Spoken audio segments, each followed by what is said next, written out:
Até 2025, o Brasil terá a sexta população mais idosa do mundo.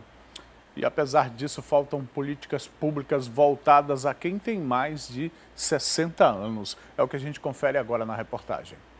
A voz da experiência. Esse período de eleições, são muitos os candidatos, né, que passam pela casa da gente, às vezes dão até um cafezinho, promete muitas coisas. E na realidade, a gente nunca sabe quem está falando a verdade. Porque se eles estão lá, é pelo nosso voto. Porque um voto faz muita diferença para um candidato ser eleito.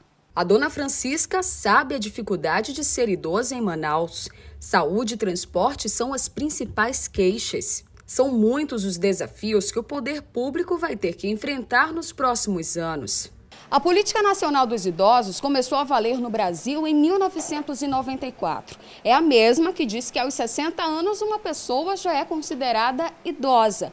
Com ela vieram todas as leis que garantem os direitos e a dignidade dessa população. Mas a verdade é que essa Constituição nem sempre é respeitada. É como se os idosos não existissem.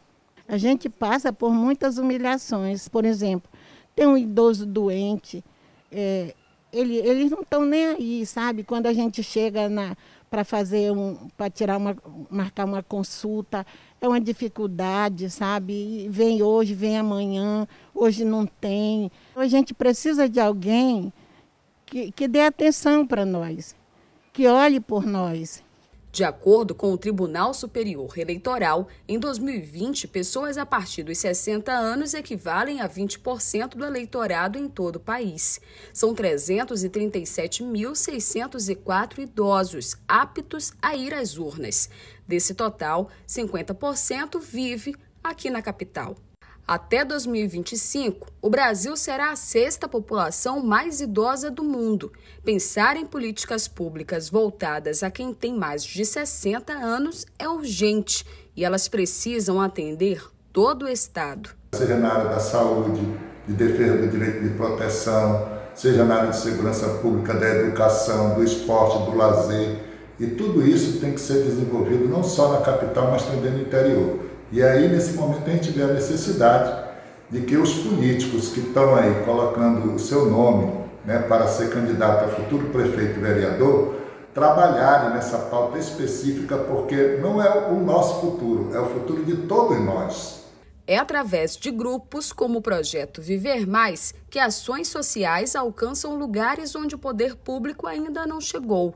A falta faz diferença no psicológico dos cidadãos. Muitas vezes a gente tem a questão da depressão, a gente tem a questão da ansiedade, né, de você querer poder fazer determinadas coisas e não tem como fazer, não tem essa questão de acesso, da acessibilidade, você não ser ouvido por outras pessoas. Então, dentro dessa questão, a gente tem estudos que mostram que os idosos eles são muito suscetíveis a ter depressão, porque muitas vezes ele é esquecido pela família, ele é esquecido pelos amigos, e tudo isso afeta realmente esse lado emocional. E a gente gostaria que também tivesse políticas públicas de planejamento de receber os idosos também.